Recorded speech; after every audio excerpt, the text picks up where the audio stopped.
तारीफ और उसकी सताइश हो। और आज के इस नई सुबह में खुदा का खादिम पादी सलमान यूसुफ आप सब लोगों की खिदमत में सलाम अर्ज करता है और आप सब लोगों को नाने बका में खुश आमदीद कहता है।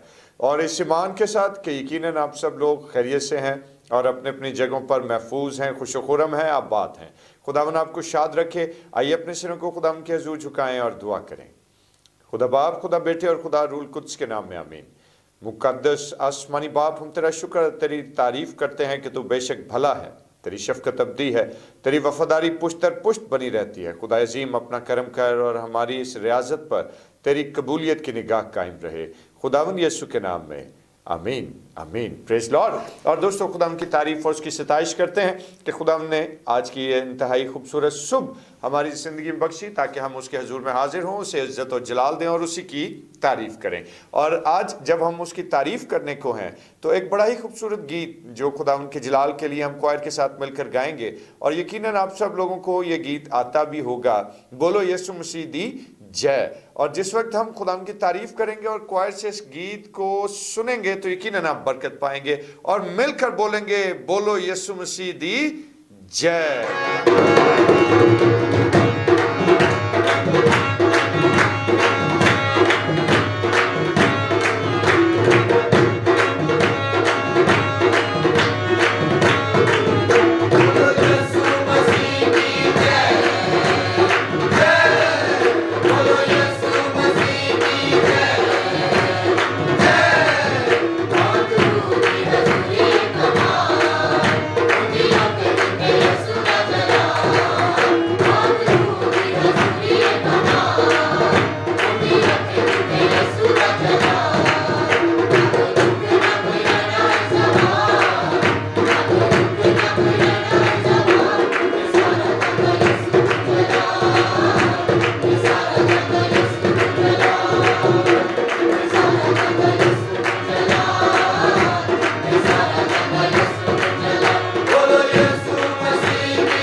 हालेलुया दोस्तों, खुदा की तारीफ और उसकी सताइश करते हैं और खुदा की शुक्रगुजारी करते हैं इस अच्छी और खूबसूरत प्रस्तुति के लिए जो क्वायर के जवानों ने हम लोगों को लीड करते हुए की। खुदा ने इनको और ज़्यादा कसरत से बरकत दे और आप सब लोग भी ज़रूर इन जवानों को अपनी दुआओं में याद रखिए ताकि ये और ज़्यादा पूरी लगन के साथ खुदा की तारीफ और उसकी सताइश करते रहें और उसके नाम को इज्जत और जलाल देते रहें।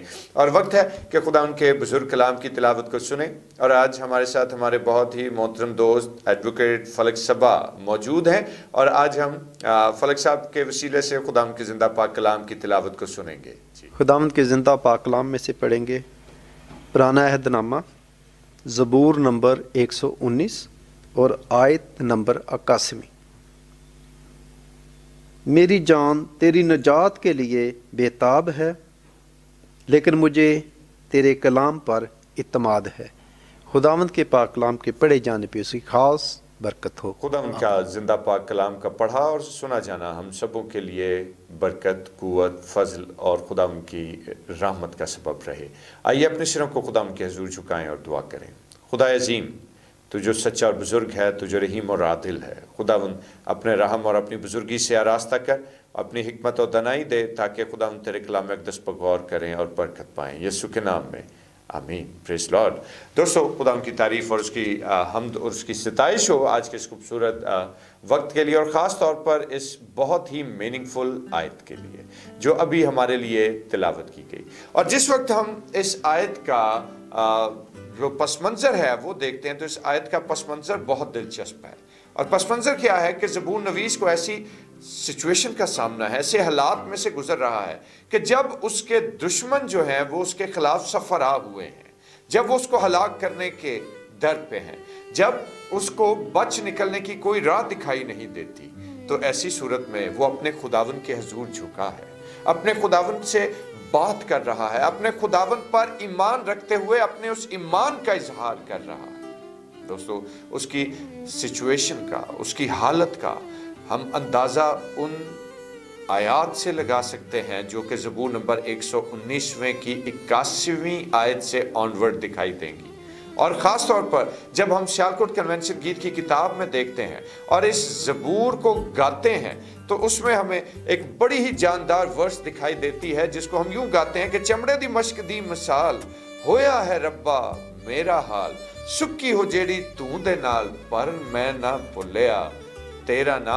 और मिलकर जब हम इस ज़बूर को गाते हैं तो यकीनन एक वजद की सी कैफियत तारी होती है। और ज़बूर नवीस जब ये बात तहरीर करता है कि वो वाइन स्किन की मिसाल देता है, वो उस मशकीज़े की मिसाल देता है कि जो चमड़े से तैयार किया जाता था और गालबन उसको कहा यह जाता है कि उस वक्त जो वाइन स्किन तैयार की जाती थी, उस वक्त जो मशकीज़ा तैयार किया जाता था, हकीकत में वो मशकीज़ा बकरी की खाल से बनाया जाता जो बहुत नरम लेकिन उसके साथ साथ मजबूत था। पर जैसे जैसे वक्त गुजरता और हरारत और धुआं ऐसी दो चीजें थी जो उस मशकीज़े को खराब करती। और आज जिस वक्त हम ज़बूर नवीस के इन हालात को देखते हैं तो वो भी अपनी मिसाल उस मशकीज़े की सी देता है कि आज मेरा हाल भी उस मशकीज़े की तरह का ही है कि जिसको मुखालिफीन की बातों और उनके नेगेटिव जो प्लान्स हैं उनका धुआं आज मुझे भी उसी तरह से बर्बाद किए जा रहा है। और दोस्तों, खुदा उनका जिंदा बुजुर्ग कलाम हमें ये बात बयान करता है कि सिचुएशंस यकीनन उसके लिए बुरी और कठिन है, लेकिन तो भी गौर तलब बात क्या है कि वो इन हालात में भी अपने खुदा से दस्तबरदार नहीं हुआ, वो इन हालात में भी अपने खुदा से पीछे नहीं हट गया। उसका पैशन जो खुदा के कलाम के तई है वो उसी तरह मजबूत और मुस्तहकम हमें दिखाई देता है। और ये एक बात जो यकीनन काबिल गौर है कि शदीद इस्तराब की हालत में भी वो अपने खुदावन के साथ मगन है, वो अपने खुदावन पर कामिल तवक्को रखता है और वो खुदावन से गो के इस्तफसार करता है कि तू कब तक खामोश रहेगा, कब तक तू अपने बंदे की सहूलत और मदद को ना आएगा। लेकिन उसके बावजूद भी वो अपनी उस ईमान की हालत में कामिल एतबार से खड़ा है और खुदावन ही पर ईमान रखता है और खुदा के कलाम पर ही उसकी तसल्ली है, और कलाम खुदा से हासिल होने वाली वो ताज़ा उम्मीद ही उसको इस लायक बनाए है कि वो अपने दुश्मनों के सामने शीशा पिलाई हुई दीवार की तरह खड़ा है, क्योंकि उसको खुदा की लाजवाल मोहब्बत पर कामिल एतकाद और ईमान। और आज दोस्तों, बहुत दफा हम भी ऐसे ही हालात से गुजर रहे होते हैं जहां हमें बहुत सारी मुश्किलात का सामना करना पड़ता है, बहुत सारे दुख हमें उठाने पड़ते हैं। कई दफा हमारे ये दुख ज़बूर नवीस के दुखों से कम होते हैं, और कई दफा शायद हमारे दुख और मुश्किलात ज़बूर नवीस की मुश्किलात की तरह भी हो सकती हैं। लेकिन जिस तरह से ज़बूर नवीस जो है वो खुदा के कलाम की रूह से इंतजार कर रहा है, खुदा की प्रोविजन का, वो इंतजार कर रहा है खुदा की मदद का, खुदा की रहनुमाई का। और दोस्तों याद रखें कि हमारा जिंदा खुदा अगर वो खामोश है तो इसका मतलब ये नहीं कि वो हमसे दस्तबरदार हो गया और उसने हमें फरामोश कर दिया। वो खामोशी में भी याद रखिए कि हमारे लिए कुछ ना कुछ अच्छा ही कर रहा होता है। हालेलुया। और यीशु पर ईमान रखना, खुदा बाप पर ईमान रखना, और इसके साथ साथ पाक रूह पर ईमान रखना, याद रखिए कि यह इंतहाई इंपॉर्टेंट है कि जब हम खुदा की जात पर ईमान रखते हैं, बेशक हमें यह महसूस हो रहा हो कि खुदा हमारी नहीं सुनता, और बेशक हम ऐसी कैफियत से गुजर रहे हो कि जहां हमें यह बात लग रही हो, यह बात महसूस हो रही हो कि खुदा खामोश है और वो जवाब नहीं देता, तो मेरे दोस्तों इससे घबराएं मत, क्योंकि याद रखिए कि खामोशी की हालत में भी खुदा की गहरी और प्यार भरी नजर उसके लोगों पर बनी ही रहती है। उसकी मोहब्बत हमेशा उसके दिल के अंदर कायम और दायम ही रहती है, और वो अपनी मोहब्बत से कभी दस्तबरदार नहीं होता, वो अपने लोगों को कभी तन्हा नहीं छोड़ता। आज हालात से घबराएं मत। दुख, तकलीफ, तंगी, परेशानी, ये सब जिंदगी का हिस्सा है, वक्त के साथ आती हैं और वक्त के साथ गुजर भी जाती है। लेकिन याद रखिए कि खुदा कभी भी हमें ऐसी आजमाइश में नहीं डालता कि जो हमारी बर्दाश्त से बाहर हो जाए। और आज जिस वक्त हम खुदा के कलाम अक़दस पर गौर कर रहे हैं और अपनी तवज्जो उस पर लगाए हैं, तो मेरे भाई मेरी बहन, आज इस बात को समझें कि अगर आज हमारा ईमान खुदा के कलाम पर कायम रहेगा, अगर आज हमारा इत्तेकाद और भरोसा खुदा की जात पर बना रहेगा, तो अपनी परेशानियों में उलझ मत जाइए, बल्कि खुदा हर परेशानी से निकलने की राह अपने लोगों को अता करता है। खुदा उनके नाम को इज्जत और जलाल है इस बात के लिए। और आज मेरे भाई मेरी बहन, अगर हम वाकई खुदा उनके चुने हुए लोग हैं, अगर वाकई खुदा के कलाम पर हमारा ईमान और हमारा एतकाद है और हमारी तवज्जो उसके कलाम पर मरकूज रहती है, तो याद रखिए कि आने वाले दिनों में रिहाई, आजादी और फतह आपकी मुंतजर है। और इस ख्याल के वसीले से खुदा आप लोगों को बरकत दे।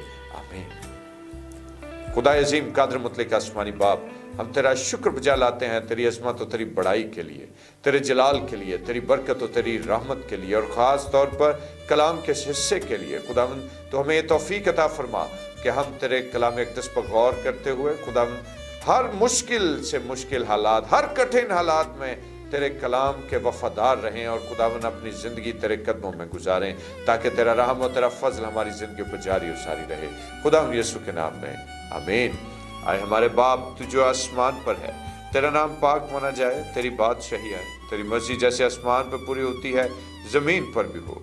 हमारे रोज़ की रोटी आज हमें बख्श दे, और जिस तरह हम अपने कसूर को माफ़ करते हैं, तो भी हमारे कसूर हम माफ़ फरमा। हमें आजमाइश में न पड़ने दे, बल्कि बुराई से बचा, कि बादशाही, कुदरत और जलाल हमेशा तक तेरा ही है।